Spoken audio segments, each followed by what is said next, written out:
내가 주 안에서 크게 기뻐함은 너희가 나를 생각하던 것이 이제 다시 싹이 남이니 너희가 또한 이를 위하여 생각하였으나 기회가 없었느니라. 내가 궁핍함으로 말하는 것이 아니니라. 어떠한 형편이든지 나는 자족하기를 배웠노니 나는 비천에 처할 줄도 알고 풍부에 처할 줄도 알아. 모든 일 곧 배부름과 배고픔과 풍부와 궁핍에도 처할 줄 아는 일체의 비결을 배웠노라. 내게 능력 주시는 자 안에서 내가 모든 것을 할 수 있느니라. 그러나 너희가 내 괴로움에 함께 참여하였으니 잘하도다. 빌립보 사람들아 너희도 알거니와 복음의 시초에 내가 마게도냐를 떠날 때에 주고받는 내 일에 참여한 교회가 너희 외에 아무것도 없었느니라.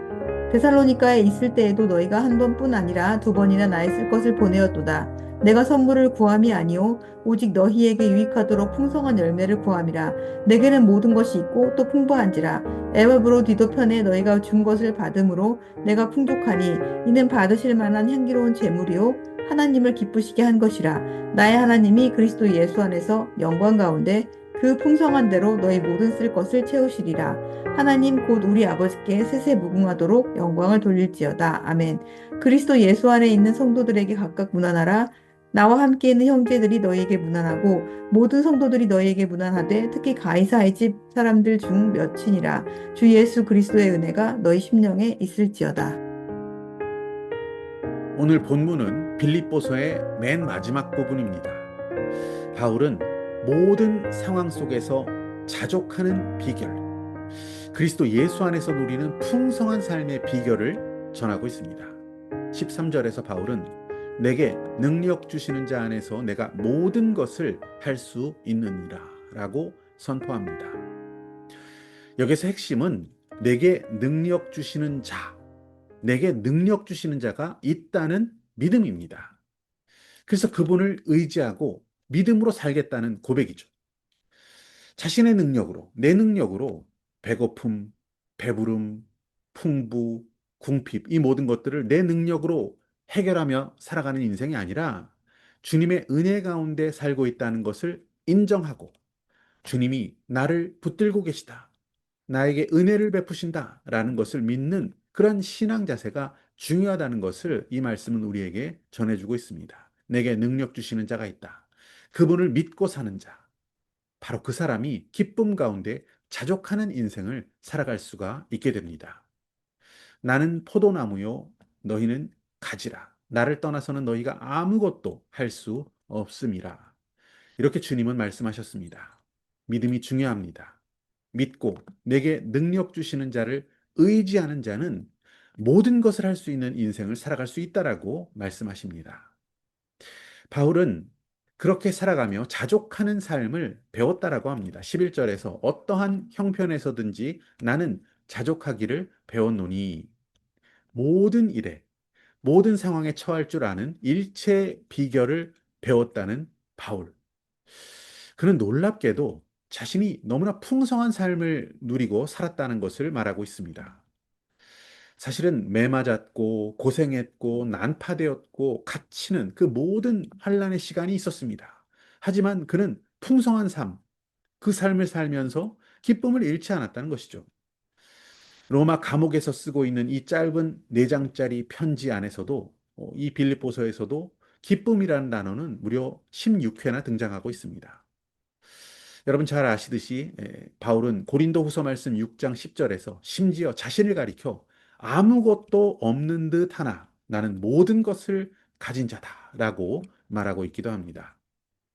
바울은 누구보다도 이 세상 그 누구보다도 풍성한 삶을 기쁨 가운데 누리며 살았습니다. 바울을 둘러싼 믿음의 사람들이 있습니다. 그 믿음의 사람들과의 관계 가운데 그는 영적인 풍성함도 충분히 누리며 살았던 것 같습니다. 그러면서 많은 자들에게, 많은 공동체에게 위대한 영적인 유산을 남기는 삶을 그는 살았습니다. 빌립보서에 나오는 그 디모데라는 사람은 자신의 신실한 아들이다라고까지 이야기했고 에바브로 디도는 믿음의 동역자로 그를 소개하고 있기도 합니다. 뿐만 아니라 바울의 동역자의 이름이 가장 많이 나오는 로마서 16장에 보면 그 동역자들의 면면이 정말 놀랍습니다. 바울은 혈연을 뛰어넘는 풍성한 영적인 유대, 영적인 연대를 이루며 산 사람이었다는 것을 알 수 있습니다. 그 말씀 가운데 헤로디온이라는 사람을 향해서는 너는 내 친척이다 이렇게 말합니다. 그리고 구레네 사람 시몬의 아내가 있죠. 루포의 어머니죠. 그 어머니에게는 택하심을 입은 자의 어머니라고 그 루포의 어머니를 향하여서 자신의 어머니처럼 부르고 있는 이 풍성한 복음의 유대를 이루며 산 자신의 모습을 보여주고 있기도 합니다.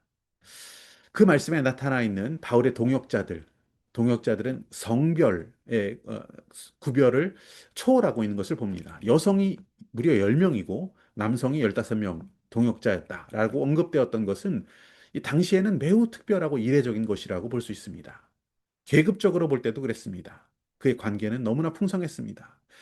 그의 동역자 가운데는 노예였던 사람도 있었고 또 귀족도 공존하고 있는 것을 볼 수 있죠. 또 인종적으로만 봐도 유대인이 11명인데 라틴계, 헬라계는 한 13명 정도 되는 것으로 볼 때 바울은 그 이방인들과도 영적으로 풍성한 교류를 하며 살았던 것을 우리는 확인할 수가 있습니다. 다양한 직업, 다양한 지역의 동역자들과 사랑으로 연대하고 협력했던 바울의 관계, 너무나 풍성했고 아름다웠다라고 밖에는 말할 수가 없습니다. 바울의 이 풍부함, 그의 풍성함이란 것은 얼마나 가졌느냐가 아니라, 얼마나 높아졌느냐가 아니라, 얼마나 나누었는가, 얼마나 사랑했는가, 얼마나 큰 믿음으로, 큰 기쁨으로, 감사로 살아냈는가에 달려 있었던 것입니다. 아무것도 없는 삶이었지만 모든 것을 가진 삶이었다는 것을 바울은 고백합니다. 그리스도 예수 안에서 풍성한 삶을 살았다라고 그는 고백합니다.